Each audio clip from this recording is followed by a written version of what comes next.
एक को आपत्ति नहीं, मन की सभी को रोग लगा है मन का। देखो एक व्यक्ति था, उसकी 2 पत्नियां थी। एक बार उसके घर में एक चोर आया चोरी करने के लिए, ध्यान देना।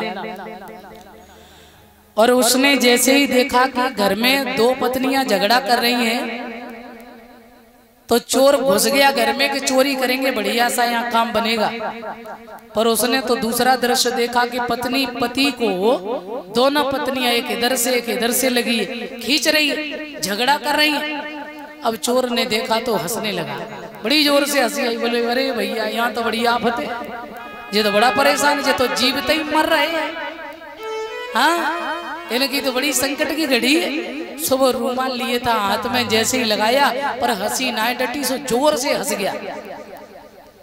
जब खिलखिला के हंसा तो उस व्यक्ति ने देखा, घर के मालिक ने बोला अरे घर में चोर चोर चोर।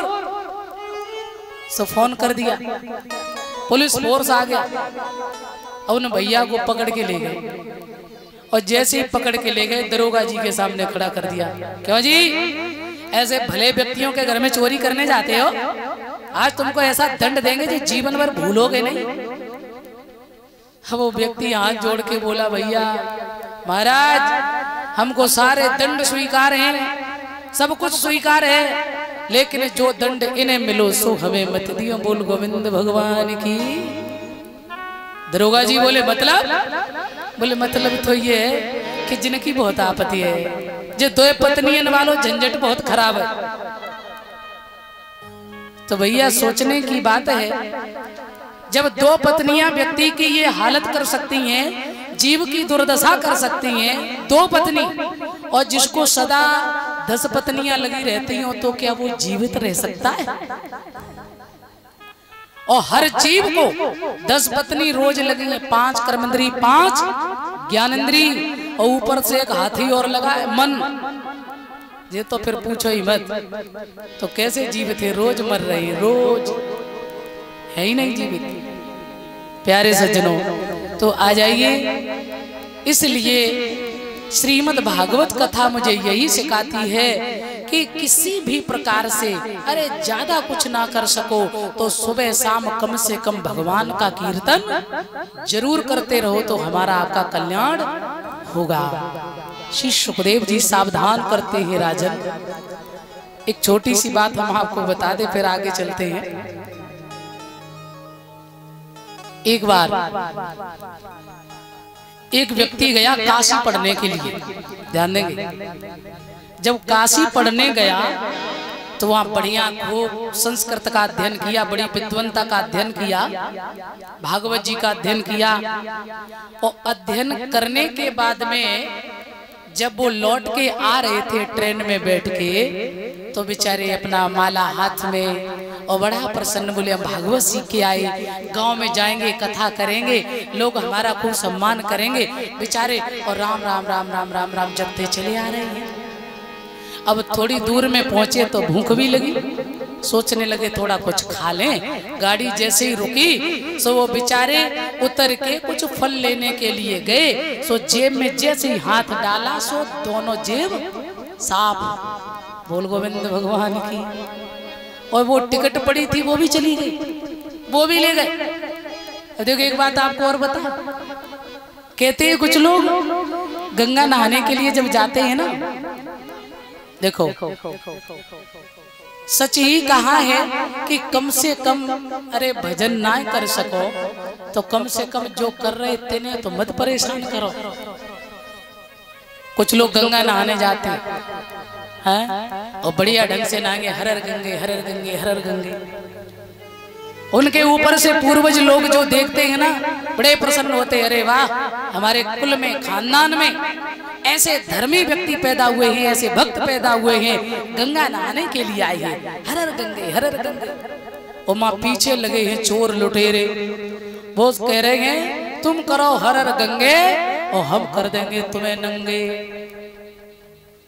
और वो गंगा नहाने लगे, पीछे तो चोर सारा माल साहब। बोल गोविंद भगवान की। और उनके भी पूर्वज ऊपर से देख रहे हैं, क्या बात हमारे खानदान में जे पैदा होने को रखे थे हैं? अरे धर्म स्थल भी नहीं छोड़ा अरे चोरी ही करनी थी तो कानपुर, दिल्ली, आगरा, बॉम्बे कहीं भी चले जाते, कम से कम तीर्थ स्थल तो छोड़ देते। ऐसे भी लोग, कम से कम भजन वाले को तो छोड़ दो। अब वो भैया बेचारे भजन करते आ रहे, जेब साफ, कैसे पहुंचे घर, गाड़ी रुकी। अब वो उतरे वहां से तो एक गांव देखा तो बोले, सोचने लगे नहीं है थोड़ा कथा बता सीखे तो आए ही है, कथा कर ले, थोड़ी दक्षिणा मिल जाएगी तो कम से कम घर पहुंच जाएंगे। गांव में गए, सोचने लगे पंडित जी के घर चलेंगे, वो भी पंडित ही थे भगवान कृपा से। पंडित जी थोड़े बड़े विचित्र स्वभाव करे। अब वो भैया जैसे ही पहुंचे तो पंडित जी बैठे रहे। पंडित जी से, भैया जय श्री राम, जय श्री राधे, जय श्री राधे। पंडित जी ना बोले, जब ना बोले बड़ी देर में फिर बोले, भैया अरे जय श्री राधे, जय श्री राधे। सो बड़े क्रोध में, क्या बात, क्या ये जय श्री राधे, जय श्री राधे लगा रखा है, क्या बात। बेचारे चुप, सोचने लगे कैसा इंसान है ये। अरे भैया हम काशी से आए, हम विद्वान हैं, भागवत जी का अध्ययन करके आए, काशी से। पंडित जी कहने लगे, तुम काशी से आओ चाहे कलकत्ता से आओ, हमको क्या लेना देना। सोचने लगे बड़ा विचित्र व्यक्ति है। अब उसने सोचा, अरे महाराज, अरे जात को न जाने सो जाने कौन जात को। अरे तुम भी ब्राह्मण, हम भी ब्राह्मण, कम से कम जात की तो लाज रखो। अरे भैया, अरे अपने गांव में कोई अच्छा व्यक्ति हो उससे कहो ना, थोड़ा कथा था करा ले। पटेल जी है ना, कह दो कथा करा ले। बोले सुनो, निकल जाओ, जाओ जाओ यहाँ से, इतना समय नहीं। हमारे पटेल जी और दूसरे स्वभाव के, वो कथा बता नहीं जानते, जाओ। पंडित जी बोले, भैया थोड़ी मदद करो ना। ठीक है, पटेल जी क्या लेके गए।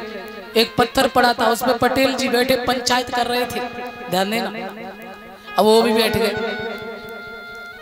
क्या बात है पंडित जी? कहने लगे, महाराज अरे ये एक विद्वान आए हैं काशी से और कुछ ऐसा नाम ले रहे थे, वो क्या भागवत क्या होती है, हम तो पहली बार सुने हैं।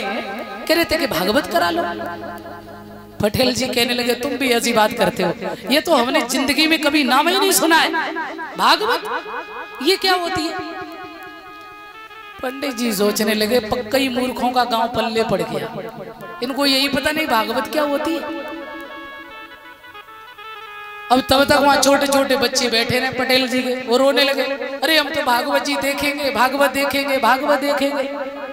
पटेल जी ने कहा, कहाँ से ड्रामा तुम लगाए रहते हो, हैं? अरे कहाँ से इनको ले आए, हमारे बच्चे रो रो के परेशान है, भागवत देखेंगे, निकल जाओ जाओ। बच्चे बोले, नहीं नहीं हम तो भागवत देखेंगे। पटेल जी बोले, सुनो इनसे कहो हमारे बच्चे परेशान, इनसे कहो तो ठीक है कोई बात नहीं, दिखाओ भागवत कैसी होती है। वो सोचने लगे, भागवत देखी जाती कि सुनी जाती, बड़ी परेशान, बड़ा मूर्खों का गांव पल्ले पड़ा। अच्छा तो ऐसे नहीं, भागवत जी बड़े नियम से होती है, साफ स्वच्छ जगह होती है, बढ़िया मंच बनाया जाता है और बढ़िया आराम से तब विध विधान से कथा होती है, पूजन पाठ होता है भगवान का। पटेल जी बोले, ये टाइम नहीं हमको, ये पूजन पाठ आठ ये सब साइड में रखो, भागवत शुरू करो, दिखाओ। बच्चे परेशान। अब छोटा सा वही पत्थर पड़ा था ना जब पटेल जी बैठते थे, उसी पे बैठ गए बेचारे, अपना भागवत की पोथी खोली, उसी को गंगा जल छिड़क के बोले, ये नियम तो करने नहीं देंगे, और कथा शुरू। बोले मूर्खों के बीच में फंसे क्या करें, कथा शुरू। अब थोड़ी देर हो गई, पटेल जी बोले, अब बच्चे घुरघुरा के देख रहे हैं, देखे कब कथा कैसी कथा होती है देखेंगे। वो तो जान रहे थे कि कोई तमाशा वाले नहीं, जो लोग आते हैं तमाशा दिखाते हैं, जादूगर करते हैं, बोले वही होगा कुछ। थोड़ी देर हुई, बच्चे रोने लगे, भागवत देखेंगे भागवत। पटेल जी बोले, बच्चों के प्राण निकले जा रहे हो, तुम भागवत अभी शुरू नहीं किए। पंडित जी ने सोची, प्राण निकले जा रहे हैं भागवत के लिए। अब उन्होंने अपना, अरे महाराज बोले मंगलाचरण, तो अरे ये मंगलाचरण हम नहीं जानते कुछ भी, कथा शुरू करो। कथा शुरू की। अब जब कथा शुरू की तो पटेल जी घर में गए, भोजन करके आए और भैया थोड़ी बहुत दक्षिणा वही पंडित जी को देते थे। अब दूसरे दिन कथा में क्या हुआ कि जहां वो कथा कर रहे वहीं आए पटेल जी, खूब बढ़िया भोजन करके छक के और मैया बैठे तो पंडित जी के ही पैर पे सर रख के और सोए गए। और जैसे ही सोए तो कुछ लोग ऐसे होते ना, सोते समय साउंड बजाते, घर्राटे लेते। वो पटेल जी वो तो अब पंडित जी कथा कर रहे और वो घर्राटे ले रहे। अब बीच में बड़ा डिस्टर्ब हो, बड़ा परेशान कथा में। अब वो धीरे से बोले पंडित जी, अरे पटेल जी जागो ना, अरे भागवत हो रही, भागवत सुनो, भागवत हो रही है। और कुछ लोग ऐसे होते ना, सोते समय जगा दो तो आप होते ही है महाराज। और जैसे उनसे कही जागो ना, अरे महाराज कथा सुनो। तो उसी समय ओ जैसे ही पटेल जी की आंख खुली उन्हें आया बड़ी जोर से क्रोध।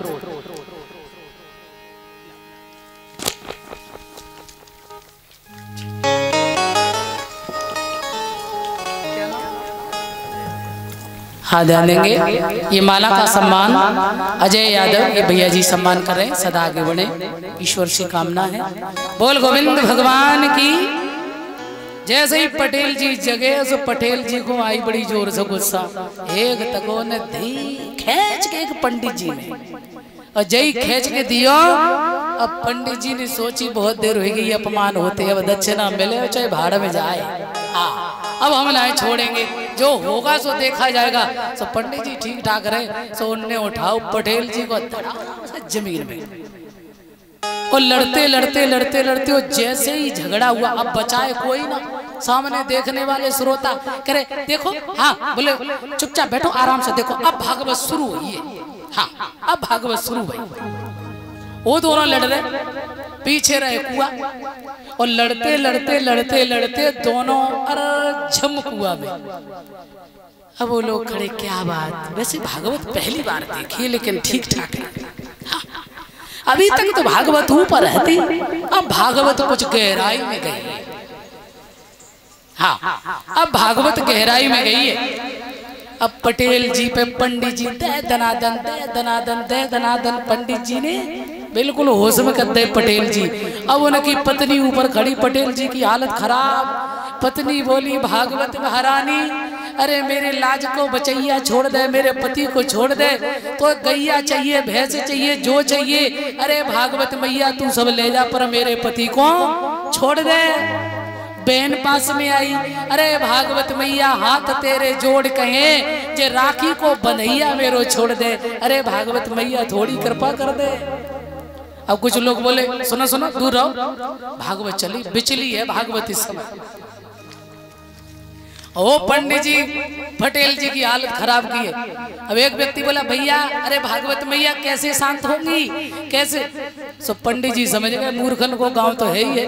बोले सुनो, अगर अपनो लाज को बचैया चाहो तो 500 रुपया दे। भैया ऐसे जान खतरा में कौन देखे, फिर 500 सीधे 1000 पटके। हाँ और 1000 रुपया डालो। बोले सुना जल्दी जाओ, दौड़ के नशेनी लेके आओ, रखो पहले हमें निकालो, तब तुम्हारे पति बचे।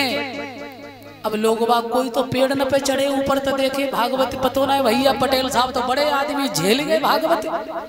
अब काऊ छोटे आदमी भी चढ़ बैठी तो भागवत ना झेलेगी। बोल गोविंद भगवान की। दूर खड़े दूर से देख रहे। अब कुछ लोग नशेनी लेके गए तो भैया हम कैसे बताएं, पास में जाके नहीं, बोले दूर से ही छोड़ दे, दूर शायद भागवत हमें न पकड़ ले कहीं। हाँ और पंडित जी जो हते बाहर निकले और वे रुपया ले कहीं, अब इन्हें निकाल लो, और रुपया लेके सीधे गए। अब भागवत पोथी धरे पे सर पे जा रहे। देखने वाले लोग बोले अरे वाह वाह वाह, पहली बार भागवत देखी, बहुत बढ़िया भागवत भाई। और भैया देखो बचे रही हो का है, बोले भागवत बिचली बहुत है, वो जगह वो गई भागवत, वो गई भागवत, सब पीछे से। अब पंडित जी अपना सीधा लेके, अब पटेल जी जैसे ही बाहर निकल के आए, गांव के लोग सब लोग बैठे। अरे पटेल जी मान गए तुमको, क्या बात, वाह वाह बहादुर हो तुम। अरे ये थोड़ा बहुत खून निकला ये तो सब ठीक हो जाएगा, पर कम से कम भागवत तो कर ली। अब पटेल जी को चुना बोले धीरे से बोले भैया तुम सब पंचन को आशीर्वाद सो भागवत हुई हम तो प्राण करे जाते मैंने भागवत दिखाई रही है। बोल गोविंद भगवान की, हाँ बोल सच्चिदानंद भगवान की।